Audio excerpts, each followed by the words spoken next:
Guido approached because he happened to see a suspicious and repulsive-looking man who was clearly not a prince.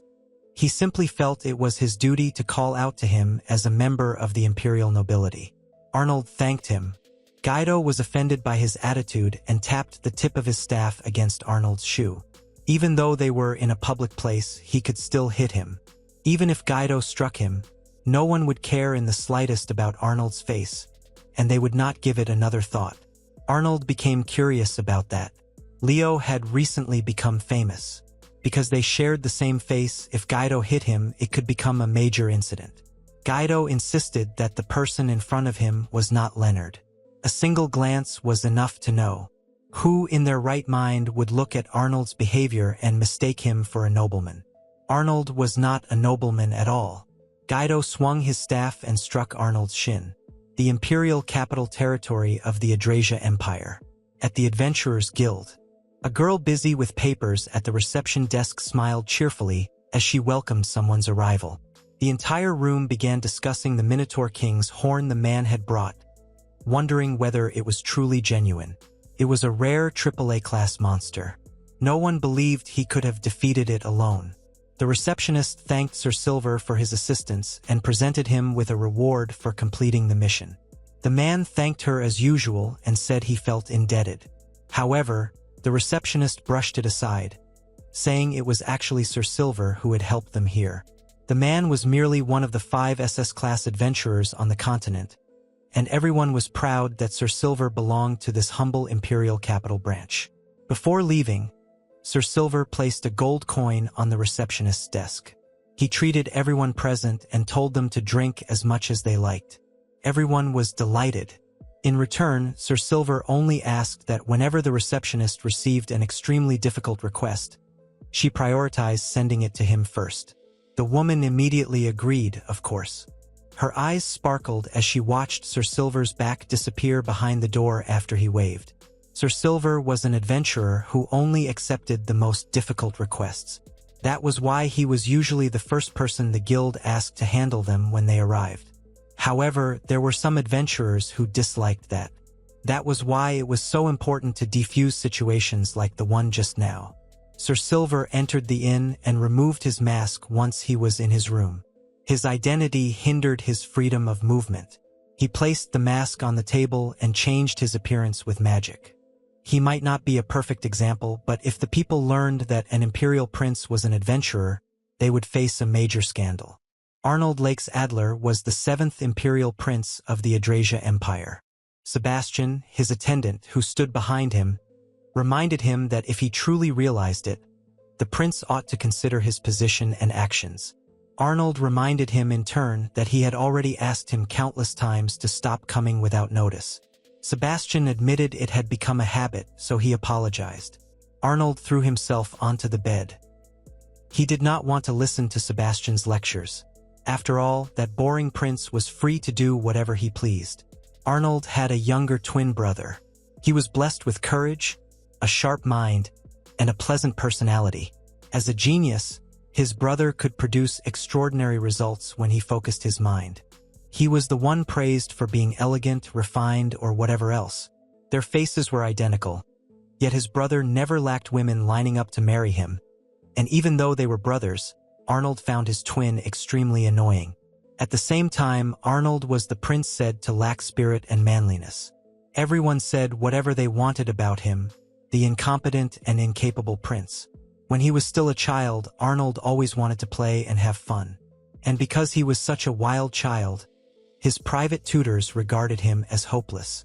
His reputation quickly spread throughout the imperial capital and then across the entire empire. Afterward, Arnold was given a nickname implying that his younger brother had absorbed all the good qualities he possessed. The bland prince. Even now, everyone in the castle looked at him with disgust while continuing to mock him behind his back. No one expected Arnold to achieve anything, and even though he was a noble, the young man stood on the lowest rung. That was Arnold as a prince. Arnold got up from bed. Sebastian said his master need not concern himself with narrow-minded people. No one understood how great Arnold truly was. Arnold refused to be considered worried about them. That was simply how everyone treated him. After all, They had no reason or right to tell him what his duties as a prince were. Sebastian understood the prince's meaning, but at present they were not in a situation where Arnold could freely utter such words. The young man had to return to the castle at once. The news Sebastian brought about General Dominic's death left Arnold relieved. The old general had finally met his end. Dominic had been a respected general in the Empire's garrison. He had fought on the front lines for more than 50 years. After finally retiring, he was regarded as a trusted advisor. The general had indeed suffered from an age-related chronic illness, but his condition had not been serious enough to kill him suddenly. Murder was the only word that crossed Arnold's mind. He had a suspicion about which of the three people he suspected had done it. However, the details surrounding his death were unknown. Sebastian himself was certain the culprit would not get away so easily. Dominic had a blunt personality that easily made him enemies, so if he was murdered, that would be the main factor. He had recently interfered in the ongoing succession conflict. He had always been the one criticizing the princes and princesses, but then began supporting one of the princesses he favored. Some people regarded that as dangerous. In other words, he had been killed by one of the frontrunners in the succession conflict. Arnold was certain that was what had happened. Of course, an honored general like Dominic posed no real threat to the Empire. His death would be blamed on his illness and the case closed. The only one who would suffer was the prince who had lost an ally. That prince was named Leonard Lakes Adler, the 8th Imperial Prince. He was Arnold's younger twin brother. Arnold wondered whether Leo was capable of gaining allies on his own. He doubted his brother had enough influence to claim the throne alone. According to Sebastian, the problem arose precisely because what had happened was regarded as a form of influence. That meant Leonard had been recognized as a threat by those who wanted to ascend the throne. At present, the Adrasia Empire had lost its crown prince 3 years earlier. Since then, the emperor's children had begun their own conflicts to see who would take the throne. The potential candidates already possessed influence. They were the 2nd imperial prince and princess, as well as the 3rd imperial prince. There was a very high possibility that one of those three would ascend the throne. It seemed Leo had now unintentionally found himself in 4th place, behind those three, thanks to his character that drew people like General Dominic to him. There were 2 paths for someone other than the 3 frontrunners to ascend the throne. One option was to create allies, and the other was to remain neutral. Another path was to aim for the throne while regarding everyone as a threat. If Leo took the last path and lost, Arnold already knew the other 3 would exile him if he was lucky, and kill him if he was not. The prince was certain the punishment would also extend to those around him. In Leo's case, that included their mother and Arnold himself. After all, even if Leo chose this option with its slim chances, Arnold knew it would be useless to try seeking allies or declaring himself neutral after all this. Arnold felt it necessary to ensure Leo became the next emperor. Sebastian asked whether there was no other path that would allow Arnold himself to become emperor. The young man apologized and admitted he did not have the character to be an emperor. He was the man who always dumped everything he did not want to do onto his brother. He would do exactly the same this time as well. Sebastian sighed at his master's confession. Arnold wanted to go on adventures and live a carefree life. He did not particularly like the idea of death, so this was annoying, but he had no choice. Arnold returned to the table and picked up his mask. It seemed he would handle everything behind the scenes for his brother. At the Imperial Sword Castle in the Imperial capital, Worth, Arnold appeared with his usual enthusiasm and drew attention to himself. The young man thanked them while bowing. But the fat man with the catfish mustache admitted he felt rather envious of how Arnold spent every day in such a carefree state. On the contrary, it was His Highness Prince Leonard who devoted himself passionately to his studies every day. Arnold merely made the excuse that it was probably because Leo was made of better material than himself. The 2 people in front of Arnold affirmed his words. They had even heard that Leonard was also participating in the succession struggle. They said Arnold must not let him overshadow him. It was too cruel to compare the 2 princes. They might know Arnold and Leonard were twins, but there was a difference in talent. They even apologized for having said so. Arnold was not bothered and acknowledged the fact. His steps left them behind. They bowed their heads in respect, but he knew they were all mocking him. Among all the members of the royal family, he was the only one not treated as a member of the royalty. It was not only the rural nobles who did that. Every noble and minister in the imperial capital treated Arnold with deep contempt. After all, that was simply Arnold's nature. He smiled. The reason he did not behave differently was because Arnold thought this was for the best. Precisely because they paid him no attention, he could act as silver. If he wanted to do whatever he pleased while remaining a prince, the only action he could take was to place himself in exactly the position he was currently in. Arnold opened the door while announcing his arrival. Leo, who was at his desk, immediately rose to greet him. Arnold had heard that the old man had died and that it was most likely murder. Leo confirmed it and believed it. However, he immediately grew gloomy when asked about the next step. He did not want to fight his own flesh and blood. Arnold sighed because he had already expected his brother to say that. He knew Leo would not agree to jump straight into the succession struggle. Yet, if one of those three reasonable candidates eventually won, the empire would face a bright future. If Leo and he abandoned their duties as members of the royal family, took their mother and fled, they would be scolded vigorously. Arnold was certain that even if he threw everything he had into it, it would still not be easy for them to escape. That was why they had only one path they could take. But the problem was that Leo had now been designated a threat. If he did not want to get involved in the succession struggle, the only thing awaiting him was death. The same applied to their mother and Arnold. Leo was aware of that and apologized. Arnold did not need an apology. He only wanted to know the next step Leo would take. Leo averted his gaze downward and closed his eyes. After thinking it over, he firmly decided he had to participate in this succession struggle. Arnold smiled because this was the problem. Precisely the reason everyone wanted to help him. He knew Leo would certainly back down if it were only his own problem. Leo was too gentle for someone who would one day become emperor, but it was too late to worry about that. Now, with the situation as it was, Leo had to become emperor by any means necessary. Arnold's influence was small, but he would help. Arnold approached the window and looked outside. Leo needed to begin by gathering allies and creating influence for himself. The greater his influence, the harder it would be for others to attack. Leo agreed and asked about Arnold himself. The winner in this succession struggle would be whoever possessed the greatest influence. Those three already had enormous influence and a great many personnel. Leo would truly lose if he tried to challenge them with the influence he currently possessed. Arnold said he would seek allies in his own way, but begged Leo not to expect too much from him. In general, all the strong allies were already included in one of the factions of the three leading candidates. Leo knew and thanked him. Even so, he believed Arnold was more worthy of becoming emperor than himself. Arnold said that was ridiculous. Leo certainly knew that if he became emperor, he would not be able to live as he pleased. He already had plans for his life. Arnold would marry a beautiful woman and live as enjoyably as possible. He patted Leo's shoulder. That was just another reason why Arnold needed his twin brother to do whatever was necessary to become emperor. Leo flinched. He trembled.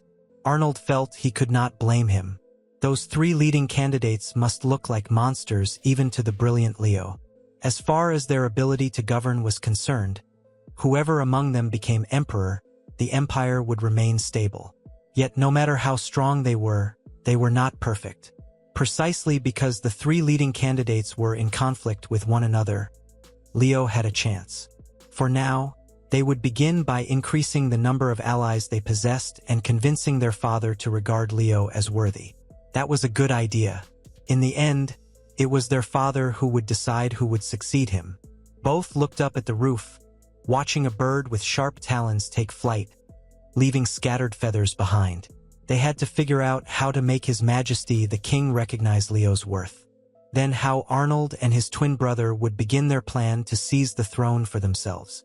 Silver was raging in front of the gates of a mansion. He introduced himself as an SS-rank adventurer and said he had come to meet Duke Kleinert. The guard with long hair tied back and a spear in hand had already heard his request very clearly.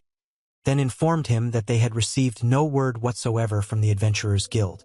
He assumed Silver was merely joking and invited him to leave at once. If the guard doubted who Silver really was, the cloaked man also produced a personal identification document created by the guild's secret magic. That adventurer's card could not possibly be produced elsewhere. However, the guard turned his face away and refused to look at the card or anything else. He only told Silver to hurry and leave. He claimed to be very busy, waving his hand. Silver was so annoyed that the urge to burn him to a crisp arose. Sometime earlier, Arnold had been discussing the next steps with Sebastian. The attendant was worried about what would happen if it was revealed that his master was actually Silver. Arnold lounged in his chair and said it would not happen. However, there were benefits to revealing his identity. Ever since Arnold's great-grandfather had become obsessed with ancient magic that drove him mad, it had become a taboo among the royal family. The only person who knew Arnold was Silver was Sebastian. He kept it secret even from his own brother, Leo. The power he possessed was the exact same forbidden ancient magic. For Leo, whose goal was to become the new emperor, it would be bad if it was revealed that he had a twin brother. Yet Silver had praise and fame to his name. He was also known as one of the greatest adventurers in the Empire's history. Of course, Silver would be a boost to Prince Leonard's position. According to Arnold, it was still too early for that. That step was a last resort when he had no other choice. The most important thing right now, more important than Leo's ambition for the throne, was for Arnold to continue the charade as the useless prince. Sebastian served tea on the table while interjecting, but Arnold cut him off and said this made everything as easy as possible for him. If that was the case, then Sebastian would not discuss it further, and asked about his master's plan. If Arnold was willing to reveal who he was, it seemed there were almost no other options available. Leo's faction was weak. Arnold was thinking of the fastest way to expand it. He asked Sebastian whether there were any dukes or duchesses who had not yet supported any faction in the succession conflict. The middle-aged attendant answered while pouring tea into a cup that there was only one family that had chosen not to get involved: Duke Kleinert. Arnold sipped his tea. He knew it was a fairly well-known family that Sebastian had just mentioned. Dukes and duchesses were those who had married into the royal family or shared blood with the royal family. For them, this entire succession conflict was an extremely important event. If they did something that placed the emperor in their debt, their reward would also be enormous. That was why every family wanted contact with one of the candidates vying for the throne. However, if they did nothing, Arnold suspected something was troubling the Kleinert ducal family. Sebastian praised his insight. It seemed several rather terrifying monsters had appeared in the Kleinert family's territory. They had just sent a request for help to the adventurers, but it appeared they still had not found the first clue on how to resolve the problem. Arnold set his cup on the table. It was probably because development in that area was not of a high level. The situation must have been quite difficult for them. He produced his mask with magic. It seemed Arnold would help them resolve it. He rose and put on his mask. Sebastian was certain it was an excellent proposal. However, he was curious how Arnold planned to connect Silver with Prince Leonard. The moment the mask attached to Arnold's face, a black cloak replaced the imperial noble's attire. He said he only needed to state that Leo had asked him to handle it. There would be no problem as long as he explained everything properly to Leo afterward. Sebastian reminded him that if word spread that Prince Leonard could obtain an SS-class adventurer who never left the capital to move at his command, he would certainly be on high alert. If that happened, it would not be surprising if the connection between Silver and Arnold was revealed. For Arnold, it did not matter if Leo was on alert. If people suspected he had some sort of connection with Silver, no one would try to do anything recklessly. All he needed to do was be careful so that people did not learn Silver's true identity. Arnold created a magic circle on the floor and immediately leaped into it. If his master was certain about this, then Sebastian would not stop him. However, he asked Arnold not to forget that revealing something in public and being exposed were two completely different things, like heaven and earth. Arnold understood. He bid farewell while waving without turning around. He had to go. Before that, he also invited Sebastian to eat the cakes on the table. Sebastian only sighed as he watched his master depart. It would take days by horse-drawn carriage to reach Duke Kleinert's domain. Yet with transfer magic, Arnold could cover that distance in a matter of seconds. He could say that the entire empire was like his backyard. Although this spell consumed a large amount of mana, so Arnold could not use it excessively. This brought him to the point where he now stood outside the Duke's residence. However, Arnold had not expected to face the nightmare of being stopped by an incompetent security officer. He had already warned the guard that his arrival was at the command of Prince Leonard. Yet it seemed the prince was too kind-hearted. Arnold pointed at the guard and ordered him to inform the Duke, for he had disgraced both the prince and Silver himself. The guard still called him a suspicious weirdo. He refused to carry out Silver's request and drove him away. This might be due to a manpower shortage because of the monster problem, but it was surprising to see someone like this on guard. The honor of the Kleinert family was in mourning. It took 3 rainbow coins to request an SS-class adventurer to conquer something. Those objects were so valuable that ordinary people never had the chance to see them. The Empire's currency ranks.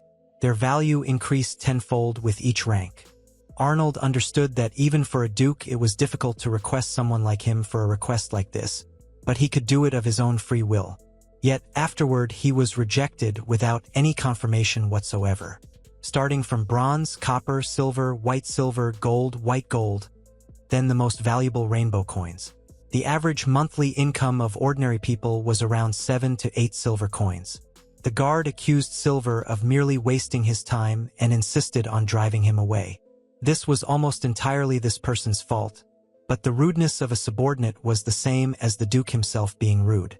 Silver did feel sorry for the Duke, but he had to place him in a difficult situation.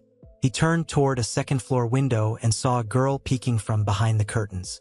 From her appearance, Silver could tell she was not a maid. The girl must be the daughter of the Kleinert family. That reminded him. Sebastian had indeed said something about her before he came here.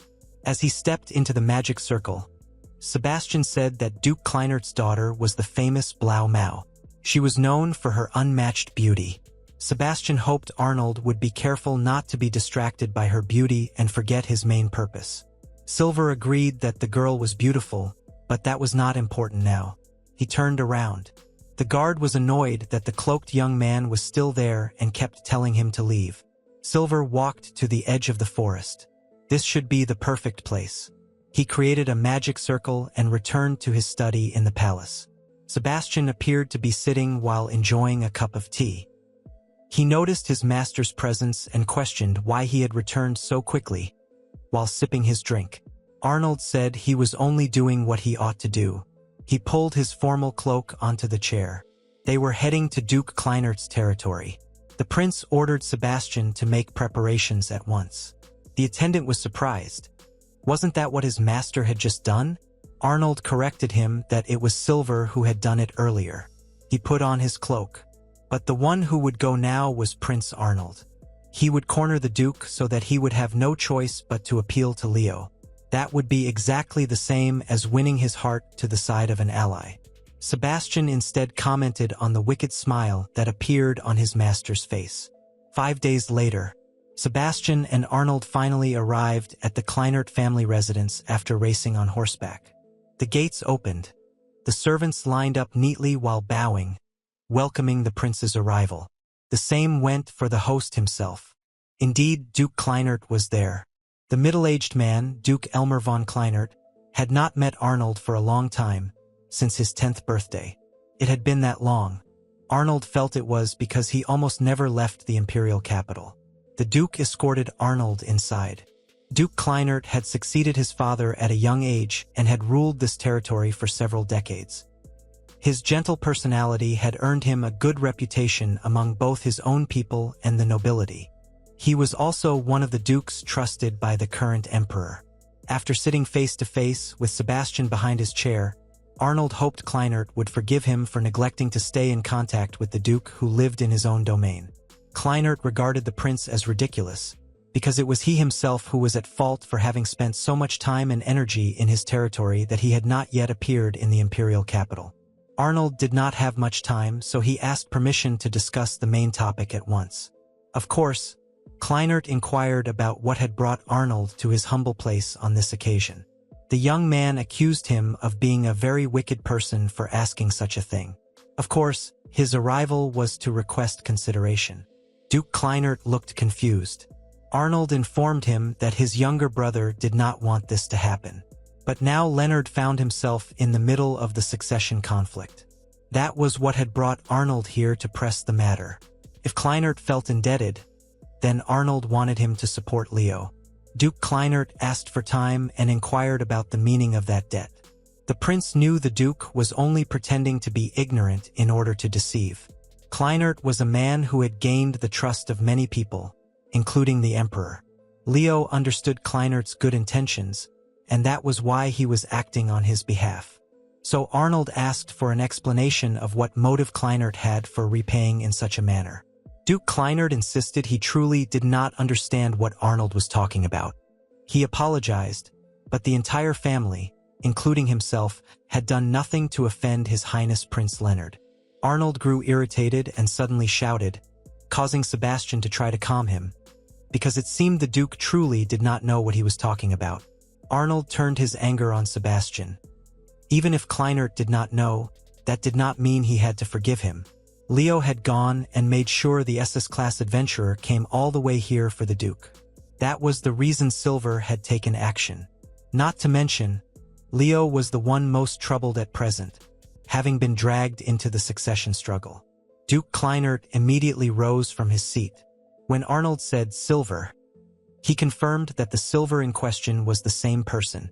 The prince affirmed and explained that Leo had heard Kleinert was having difficulty facing monsters in his territory, so he had personally written a letter to Silver and requested that he come to this region.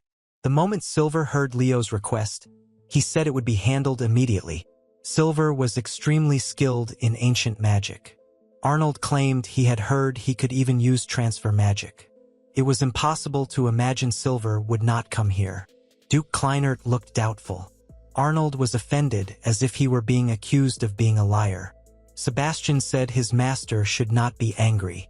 From the Duke's attitude, it was clear he was not lying. He suspected something had happened. It would be better if they gave the Duke time to investigate the matter. Arnold then asked what they would do if the middle-aged man could find nothing. In that case, Sebastian felt it would be better to speak directly with Master Silver. He was certain the Duke would appear if the prince uttered that word. Arnold snorted.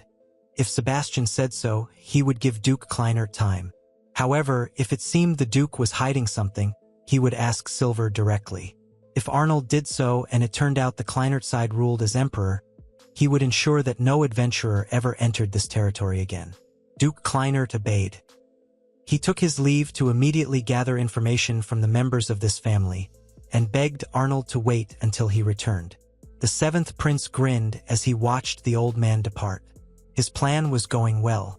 Sebastian commented on Arnold's extremely cunning strategy. Truly a performance full of deception. Arnold was offended that his strategy was called deception when someone from this house had rejected Silver. He looked up until he could see Sebastian behind him. He felt the Duke would not be greatly affected by what was said because Arnold was not actively involved in the succession struggle. The problem here was that Silver was involved. He was one of the 5 SS-class adventurers on the continent. If he tarnished Silver's name, the adventurers would certainly stop coming to this territory. Sebastian himself knew that even if entry was refused, Arnold could still sneak in. But he saw a good opportunity and deliberately left. Not to mention, his master had behaved so insolently that Prince Leonard's good character became the main focus here. Even so, Sebastian would praise Arnold's role as a tactician. Leo was too kind. Only a few fish could survive in water that was too clean. It required people who would stir things up a little. If Arnold had decided that was his role in life, then Sebastian would not stop him. However, Arnold himself would reap what he sowed. Arnold did not mind. The only thing that mattered right now was Leo's reputation. He did not care how low he himself fell. Yet Sebastian cared about that, and so did their mother and Leonard. If the 3 of them cared, that was already enough for Arnold. Duke Kleinert's voice cursing his foolish son and accusing him of trying to destroy this entire family could be heard. Arnold rose and turned. It seemed the Duke had finished gathering information. He prepared to begin. Arnold was curious how they would try to explain this. Duke Kleinert faced him while bowing, at the same time pressing down the head of the guard who had driven Silver away so that he too would bow. He asked permission to offer the deepest apology. Arnold did not particularly need an apology, but he asked them to tell him the details. Duke Kleinert explained that it seemed, 5 days earlier, the being known as Silver had indeed visited their house. However, it was precisely his foolish and hot-tempered son who had driven Silver away without checking first. The long-haired young man interrupted his father. They could not believe that something like that was ordinary, that an SS-class adventurer would suddenly appear at the residence just like that. Of course his father would also think he was a fraud. Duke Kleinert ordered him to be silent. He could not believe his son was not even capable of being a gate guard when he was away. Yet the young man again reminded his father of his words, that he must refuse anyone who wanted to meet Finn. Duke Kleinert did not remember ever ordering him to refuse any SS-class adventurer. Everyone knew that all one needed to do was check Master Silver's adventurer card. Duke Kleinert's son could not even do something as simple as that. The young man finally could not answer. Arnold could tell he was considering whether to lie or not. Yet honestly, at times like this it was best for someone to accept the loss and bow his head to apologize in order to minimize the damage. Arnold called Duke Kleinert. He wanted the Duke to handle advising his son after they finished here. He hated having to say this, but his son's mistake was also Duke Kleinert's mistake. The middle-aged man understood perfectly, though he did not know how to begin repairing the error toward the two honorable young men. He was ready to atone for the mistake of rejecting an SS-class adventurer sent by a prince. Silver would most likely refuse further cooperation because his reputation had been stained like this. In exchange, Arnold asked how they would provide compensation for this. Though hesitant, Duke Kleinert wished to atone for the mistake by offering his own head. However, Arnold refused because he did not desire Duke Kleinert's death, and that applied equally to his incompetent son. That made the long-haired young man smile happily. Then someone opened the door and entered while asking permission to present herself. A girl bowed, then stepped forward past her two accused family members. She begged forgiveness for her father and elder brother. Arnold froze. He was stunned as he gazed at the girl who finally stood right in front of him. Duke Kleinert called his daughter Finn in a panic. There was a bird-shaped hairpin in the girl's hair. Arnold remembered. 2 years earlier, the Emperor had ordered all craftsmen in the Empire to create hair ornaments resembling birds. Then, from all that were presented, a magnificent blue ornament resembling a seagull caught the Emperor's attention. Because the Emperor liked it so much, he declared that it was only fitting for the most beautiful woman in the entire Empire to wear it. Thus all the beautiful women in the Empire gathered in the imperial capital. There a girl who had just turned 14 was chosen for her unmatched beauty. That girl was the daughter of Duke Kleinert, Finn von Kleinert. She was awarded the blue seagull hair ornament and became the object of affection of men throughout the Empire who called her Blau Mao. Finn knelt before Arnold, asking the prince's forgiveness for her father and brother. She admitted she had also witnessed Master Silver's arrival. If they were guilty, then she too was guilty. Duke Kleinert embraced her. He also begged forgiveness for his daughter and said Finn was still a child. The elder brother joined in defending his younger sister who had done nothing wrong and admitted that he alone was entirely at fault. He begged Arnold to show mercy to Finn. This made Arnold look like the villain. Yet he had only planned to wage psychological warfare on the Duke, so this was completely unexpected. Sebastian joined in speaking, because the Duke and his family were kneeling and begging for mercy. Surely this ought to be enough to calm his master's anger. Arnold then asked what should be done about Silver. Sebastian answered that if they apologized sincerely, he was certain Master Silver would feel at ease. Even so, even if Arnold did that and Silver handled the problem in this territory, the fact that they had been disgraced by this family remained unchanged. Regarding that, Sebastian believed it would be acceptable if they negotiated with His Highness Leonard at another time. Arnold insisted there was no point in asking them to negotiate anything with him. Duke Kleinert had let everything be. People were drawn to him precisely because that was his character. Sebastian knew everything and even about Leonard, who was gathering people.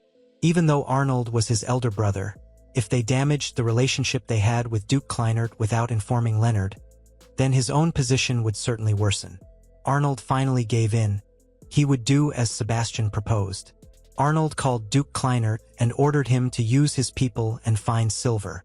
After the middle-aged man did so, he would speak with him. Duke Kleinert agreed to do it at once. Arnold also ordered Sebastian to assist them. He had found an excellent compromise. All Arnold needed to do was resolve the problem facing this territory as Silver. Then the Duke would become one of Leo's allies. It could be said this was a fairly decent forward step to begin his efforts in the succession struggle. From the Duke's perspective, he must see him as a small person acting arrogantly with authority borrowed from his brother, and that was exactly what he wanted. In the end, it was Leo who was involved in this succession conflict, not Arnold. Finn, who did not leave with them, finally asked permission to accompany the young man. Arnold turned. He had forgotten the girl's presence. Arnold walked along the inn, followed by Finn, then opened the door and entered. The fact that Silver was still in the capital of this territory was very surprising. Silver sat casually in a waiting chair, arms crossed, and admitted he had assumed someone would eventually be sent. Even so, he had never expected the boring prince to come. This was truly unexpected. Of course, the Silver they met was merely an illusion Arnold had created with magic. He had mixed the innkeeper's memories with ancient magic and made him think he had seen someone arrive 5 days earlier in strange clothing. Then Arnold ordered Sebastian to pretend as if he had been discovered. After that was reported to him, Arnold met with Silver. Finn kept insisting on accompanying him. So at present Arnold was stuck playing both roles. By the way, it was impossible for Finn to recognize his voice. Silver's mask was made of silver and was an extremely powerful magical tool. It not only changed his voice, it even affected his scent and overall impression. So even if Silver and Arnold were present at the same time, it was impossible for anyone to think they were the same person. Silver asked about the young woman behind Arnold. Finn immediately bowed and introduced herself at their first meeting. She informed him that her father was currently handling the monster problem, so she had come in his place. Silver corrected her that this was not their first meeting and informed her that they had exchanged glances 5 days earlier. Finn admitted she was very sorry for her family's shameful lack of courtesy towards Silver that day. Silver did not need her apology, because her family's reputation had already plummeted sharply throughout this land. He had once heard that the people of this territory regarded the Duke as a wise man, but it seemed that was merely rumor. It was not uncommon for adventurers to appear in a land suffering under the threat of monsters. If Duke Kleinert truly loved his people, he ought to be ready to accept all adventurers. The reason Finn's brother had rejected Silver was because the Duke had neglected his due diligence. Finn lowered her head and acknowledged that they had indeed failed in that aspect. Arnold felt it was his turn to take part. He had never expected to end up putting on a poor performance in an effort to convince himself to do something. Arnold needed to show her that he had succeeded in persuading the initially unenthusiastic Silver, so that Finn could go home and tell her father everything. Once the girl did that, everything would succeed. Arnold had not planned to take Finn with him, but this way he knew the Duke would come to help Leo. He stepped forward and asked whether Silver was interested in continuing this request. The cloaked figure said he would not be here if not to do it. However, before that, there was something that had to be confirmed. Silver asked whether Arnold had succeeded in winning the hearts of the Duke and his family to his side. Arnold said nothing was certain. Silver rose. He felt it was natural that the bland prince was of far lower quality than his younger brother. It felt strange for Arnold to mock himself. He even swore he would persuade him to cooperate with them and ask Silver not to worry about that. Silver wanted Duke Kleinert to fully agree to cooperate with him in all fields. If he was willing to grant that request, he would fulfill his part of this agreement. He had a personal reason why he had to let Arnold's brother ascend the throne. Silver revealed that the reason he was willing to go to the trouble of leaving the capital to come all the way here was so that the Duke and his family would become allies of His Highness Leonard. With a reputation like that, as a form of gratitude, Silver ought to order him to cooperate with Prince Leonard. But the Duke's reputation had declined. He needed Duke Kleinert to write a written oath. Without it, there was a possibility he would betray him again. Finn interrupted and said her father would never do such a thing. It was useless for her to protest. The girl and people like her had already lost the trust of a Silver. So unless Duke Kleinert swore to support Leonard, Silver was not interested in helping him. In that case, Arnold would leave it to Silver. He asked the masked figure to accept the monster subjugation mission. Meanwhile, he himself swore that the Duke would become Leo's ally. Silver objected to being asked to place trust in the bland prince. Truly, how ridiculous that request was. Arnold closed his eyes. He was self-aware of that, yet still begged. He even bowed fully in entreaty, making Finn's eyes widen in surprise at his action. Arnold wondered what Sebastian would say if he saw him in this performance now. Usually, because he did not care about his dignity, Arnold would bow his head to anyone. Not to mention, he had no objection whatsoever to doing so to an illusion he had created himself. The way he bowed his head so quickly gave the impression that Arnold truly possessed no dignity as a member of the royal family. The prince defended himself and said he knew Leo would do the same. He understood that Silver did not trust him. But even so, Arnold was still Leo's elder brother. He swore he was at least capable of doing the minimum. Arnold sighed because this performance was finally over. So Arnold begged and asked Silver to defeat the monster. He did not want to prolong this problem any longer. Silver finally agreed. As an adventurer, he also could not allow the monster to roam freely any further. He was willing to accept the request. Finn immediately called out to Silver joyfully. However, Silver wanted the girl to know that this agreement depended on the willingness of the Duke and his family to cooperate. Finn bowed respectfully and was deeply grateful.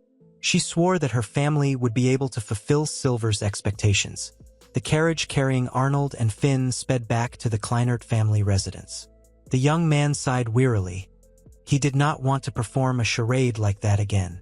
Suddenly Finn thanked him, making him ask the reason the girl said that. About just now, the girl thanked him because Arnold had been willing to humble himself for her family. She had suffered much because of it. Finn truly had to thank him. It was Arnold who had been willing to go to such lengths to persuade Master Silver for the sake of his people. It was clear that the girl had drawn a very different conclusion from reality. Finn kept smiling. She must be like Leo, who always saw everything from a positive viewpoint. Arnold had to correct this at once. If Finn thought Arnold was a good person, it would be difficult for him to act as he pleased. Arnold corrected her that he had bowed his head there for his own sake.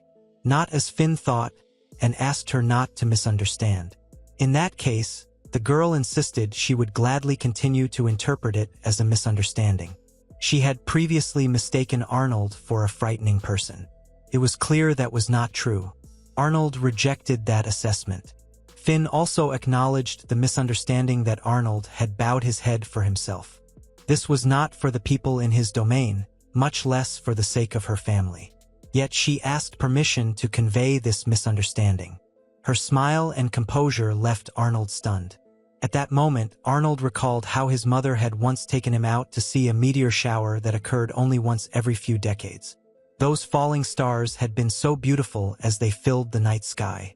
He felt the same joy and happiness he had felt then. That feeling began to overflow within him at that very moment.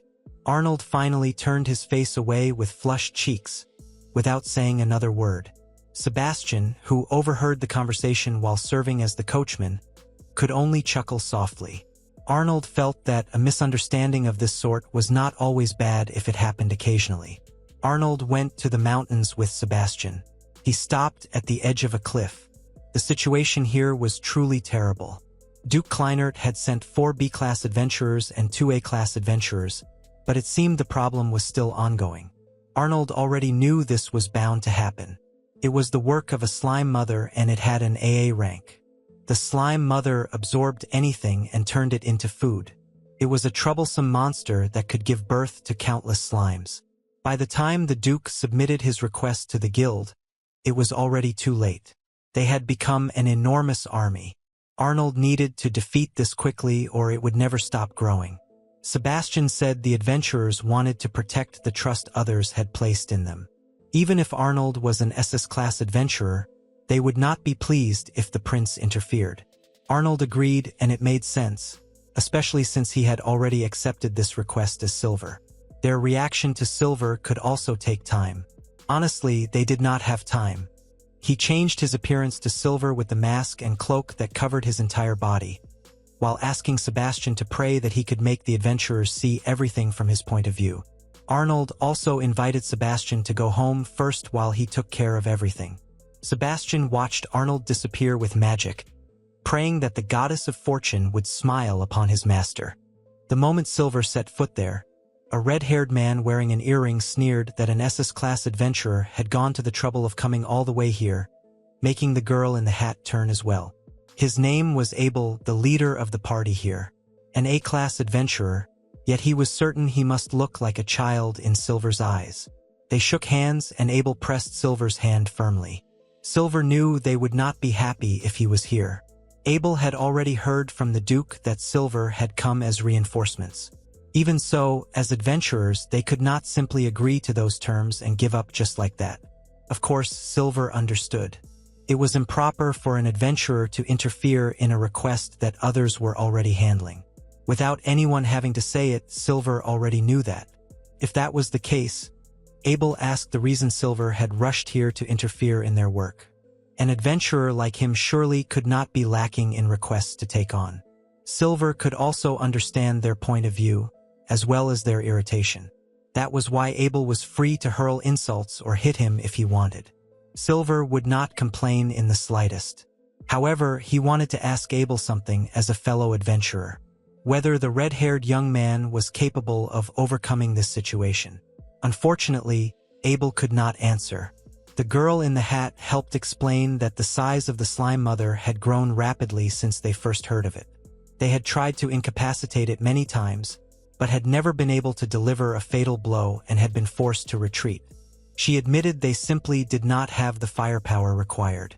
Until just now, Silver had not noticed the presence of the other A-class adventurer. A boy. Wait, no, a girl. He thought the girl was here to provide support. Silver did not mind if Abel wanted him not to interfere in this request.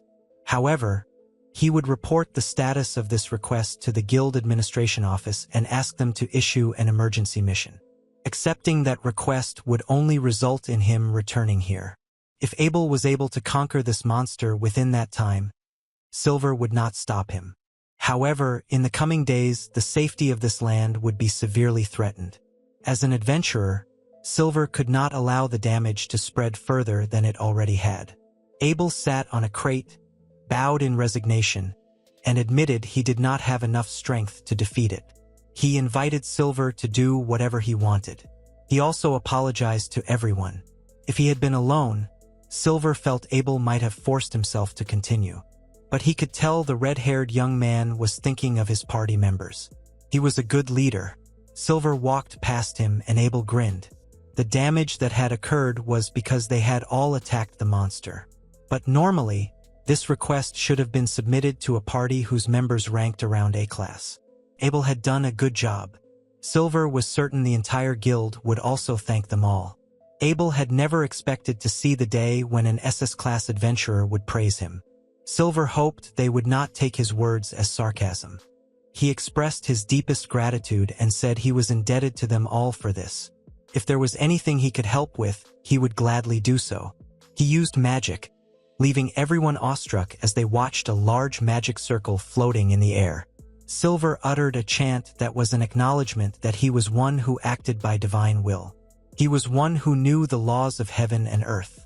When judgment was near, the large magic circle gave birth to smaller magic circles that merged around him. Evildoers would tremble and the innocent would rejoice. The words he spoke came from the mouth of God. His attack was an attack from God himself. A deadly hell with fire in his hands would scorch the heavens. To the divine fire, Silver asked it to destroy this villain until it became nothingness.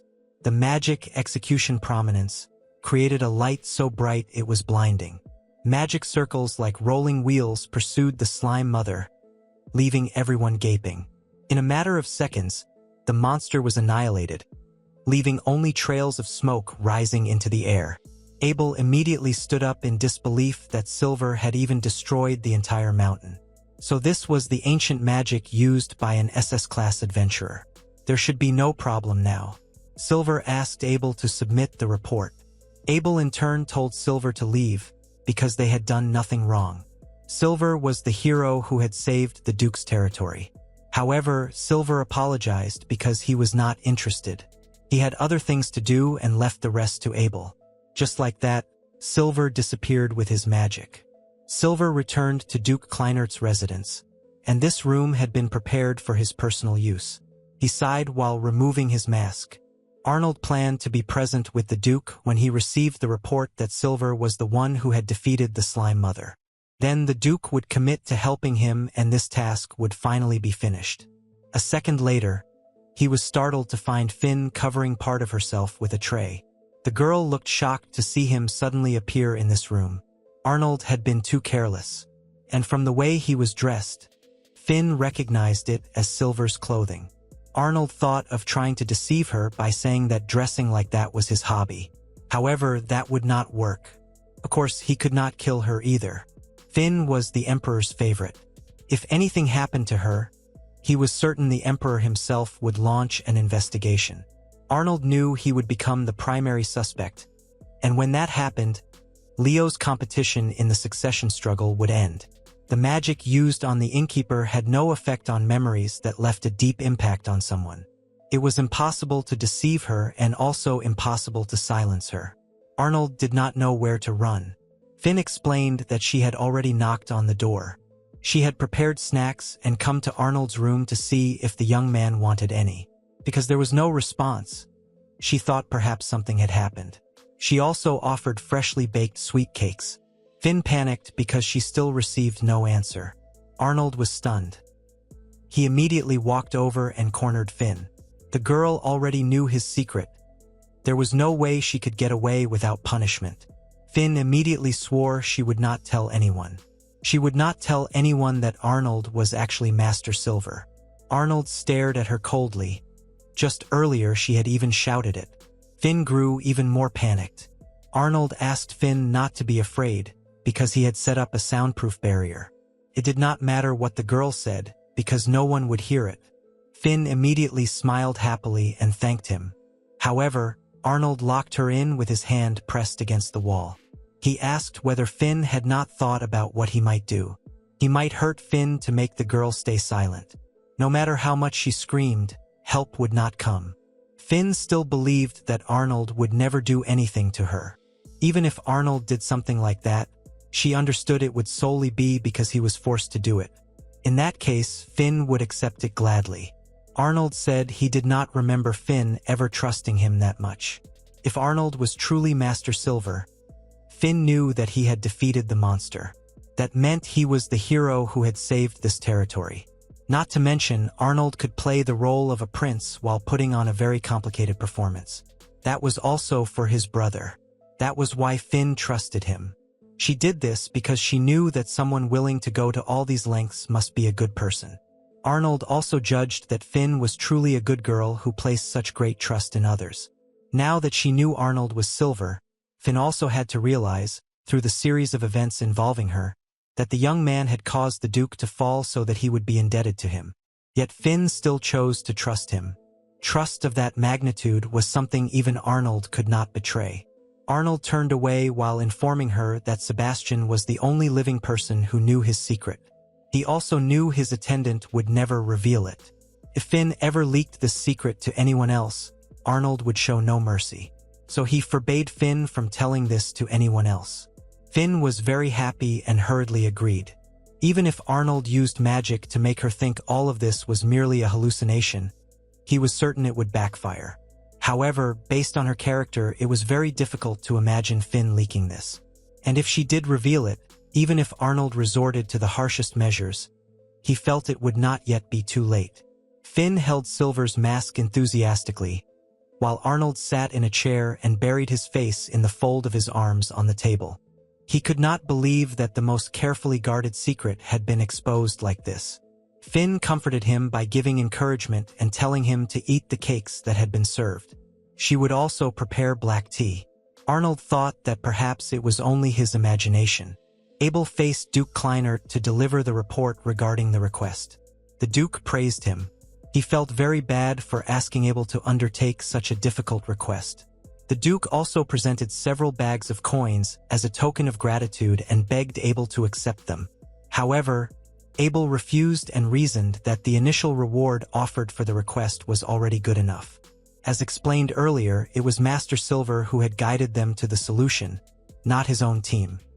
His own pride as an adventurer had allowed him to come this far, so he begged Duke Kleinert to grant this simple request. The Duke fully understood. If he needed Abel's services again, he was certain he would contact him. Abel bowed respectfully while thanking him and swore that they would handle it with their own strength. Even if he tried to thank Arnold, the Duke knew it was not enough. He bowed deeply in gratitude. Arnold told him to save that gratitude for Leo. He held out his hand.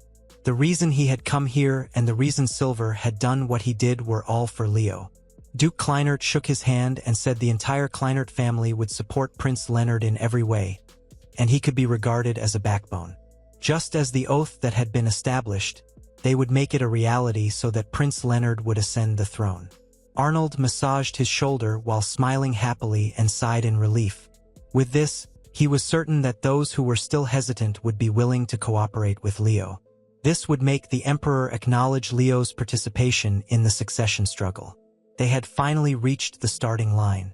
Arnold said honestly that he did not yet have enough people on his side when asked.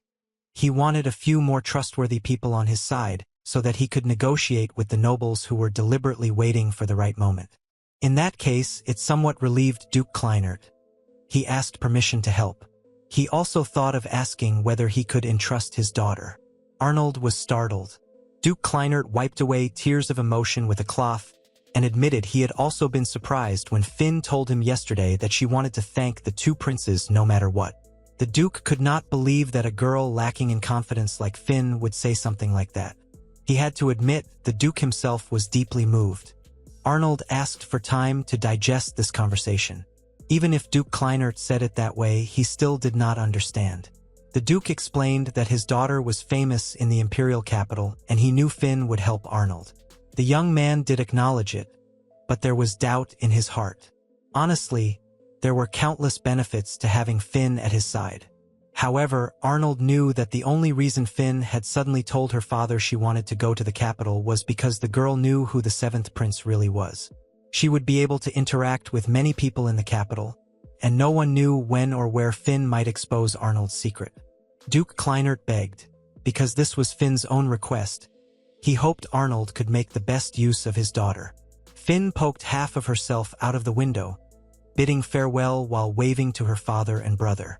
Duke Kleinert told her to make sure she was useful to the prince. Meanwhile, her brother told her to take care of her health. Arnold merely sat silently as Finn finally sat down. She smiled while feeling worried that her abilities might be limited, but hoped she could help Arnold in any way she could. From his reaction, Finn guessed Arnold was annoyed. However, Arnold admitted he was only stunned.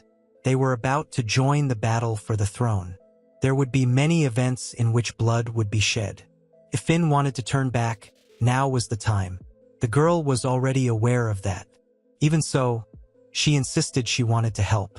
Arnold watched her in silence. Finn was very cheerful as her mouth kept talking. After all, according to her, it would be more convincing if she was at Arnold's side. That way, the young man could keep a closer watch on her. Arnold crossed his arms and denied it. Honestly, he would feel far more at ease if Finn behaved herself and stayed here. The girl immediately froze. She could not accept that sentence. Arnold began to doubt whether he would be all right if a girl like this knew his secret. Leo knew his twin brother had many acquaintances, but he did not know he was acquainted with Master Silver.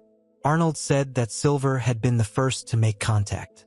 As proof of trust, Silver had asked him to help persuade Duke Kleinert to become one of Leo's allies. That was why Arnold and Silver had made it seem as if Leo was the one who had requested his help. He apologized for making it feel as though Leo had already agreed to everything. Leo smiled and said it was fine because Arnold certainly had his own reasons for it. Arnold had already done it. For now they could trust him. But that man's figure was shrouded in mystery. He still had not revealed the reason why he was willing to cooperate, so they must not rely on him too much.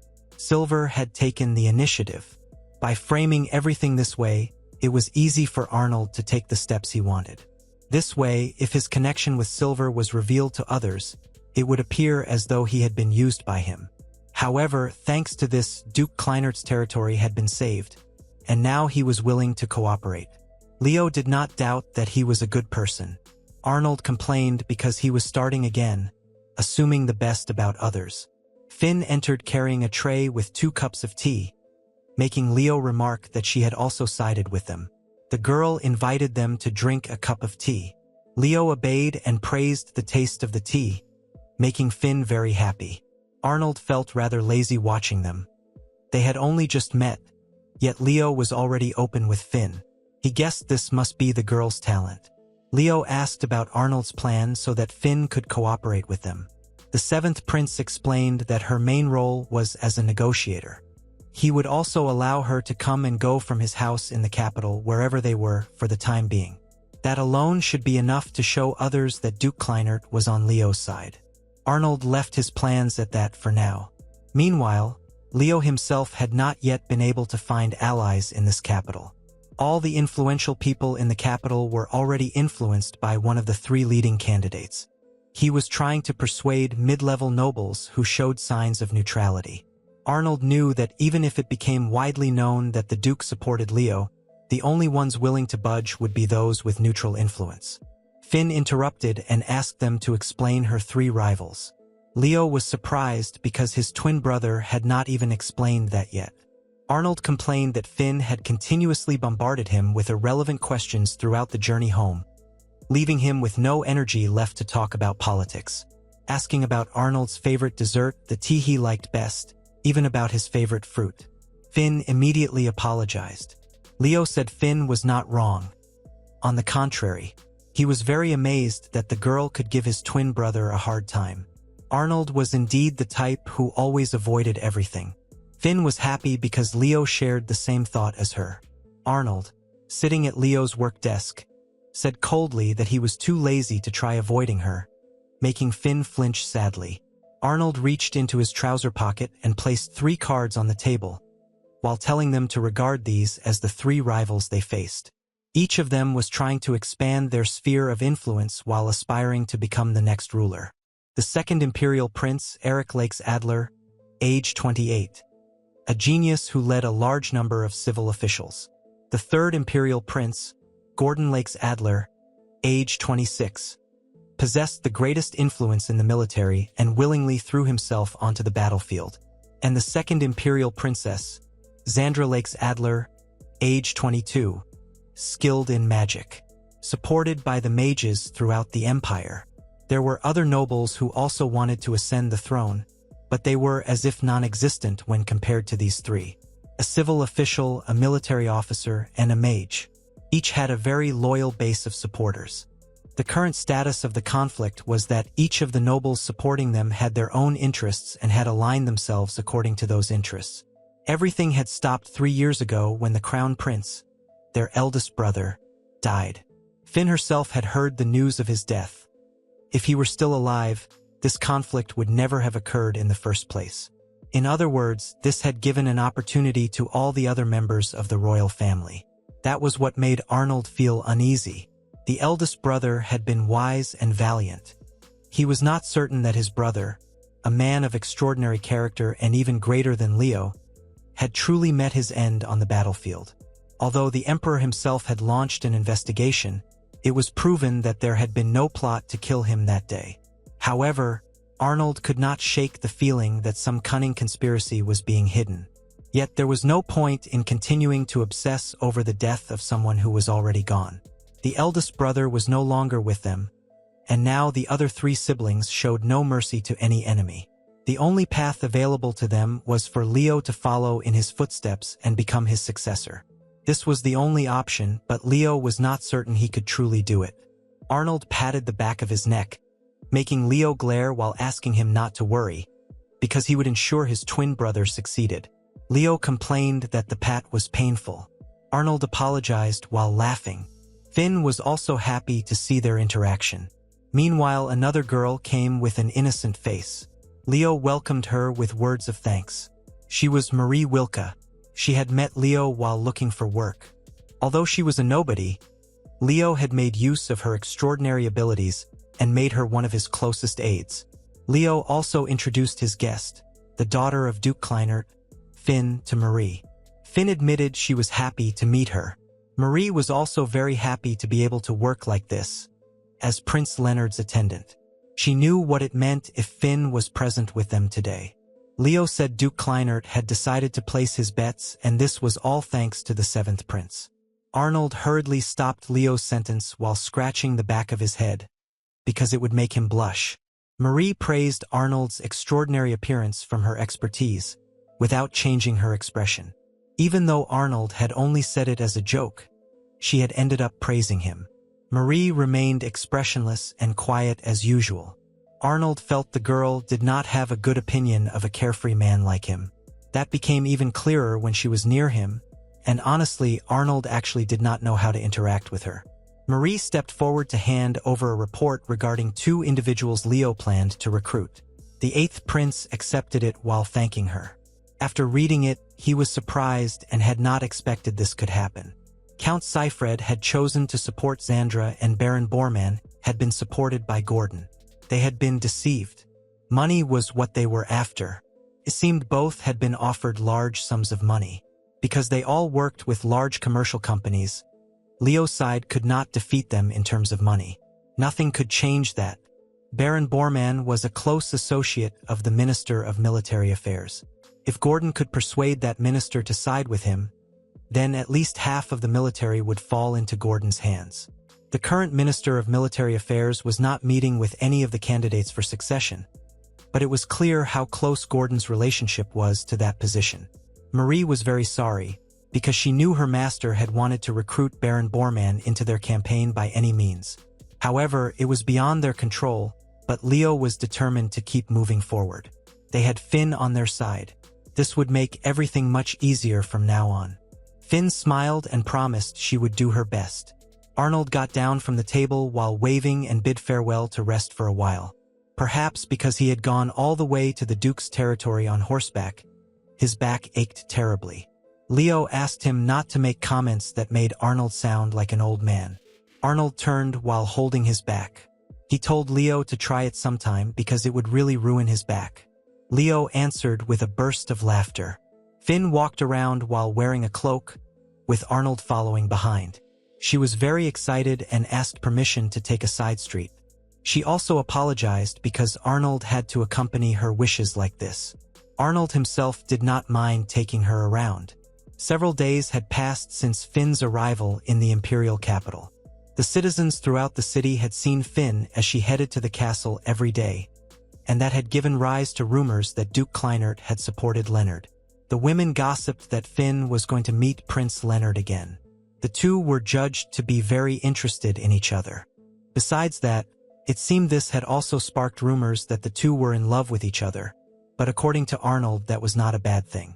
It would become a problem if Finn were seen together with Arnold when they finally started spreading good rumors. So that was why they were in disguise.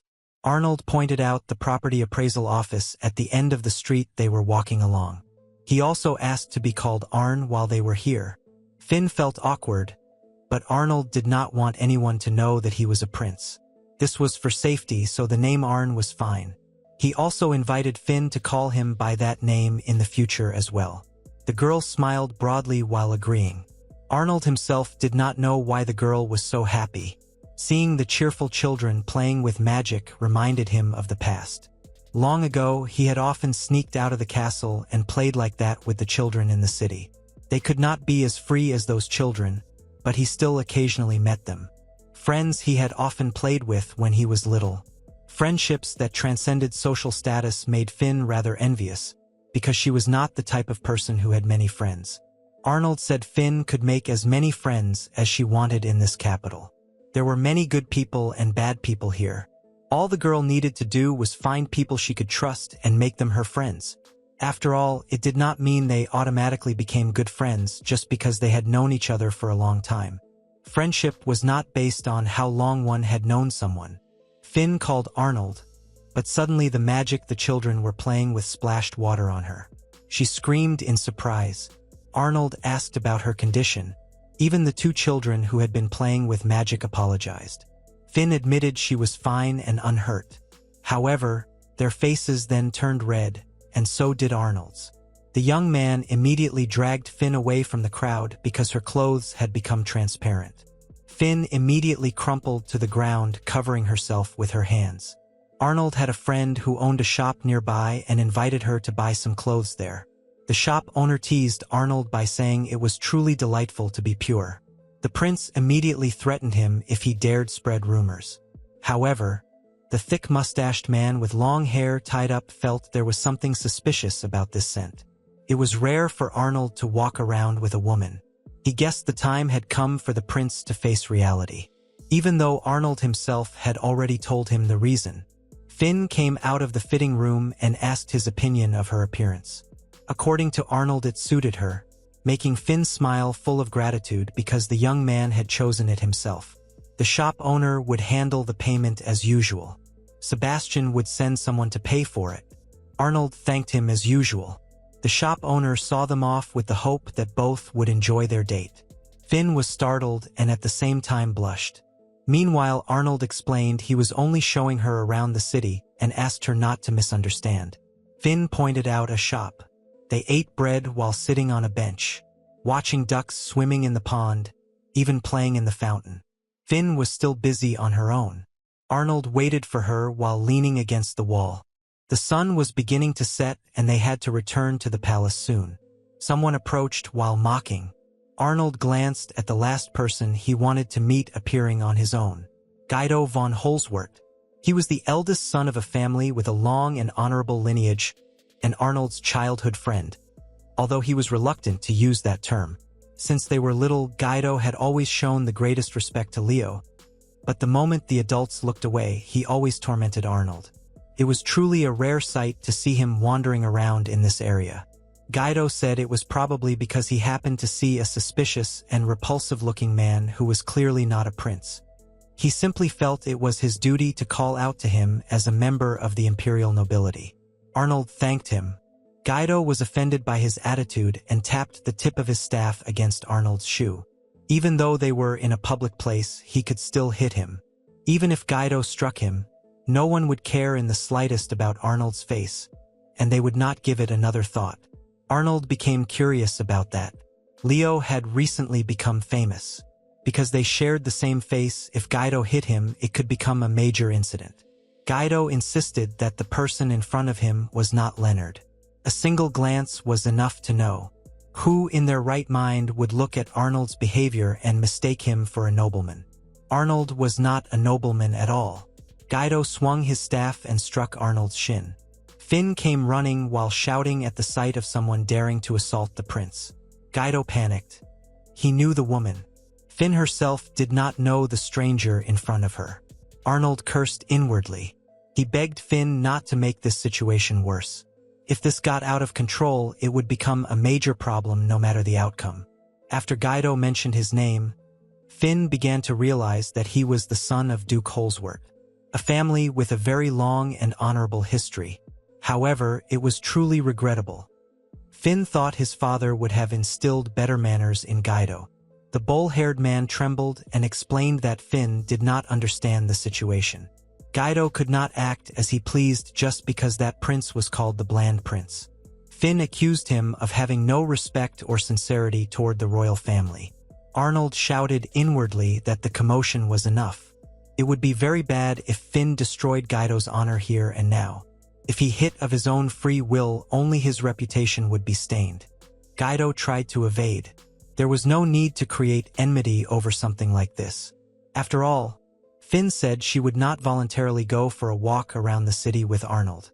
Guido was confused. Finn glanced at Arnold, making the young man relieved. Arnold understood.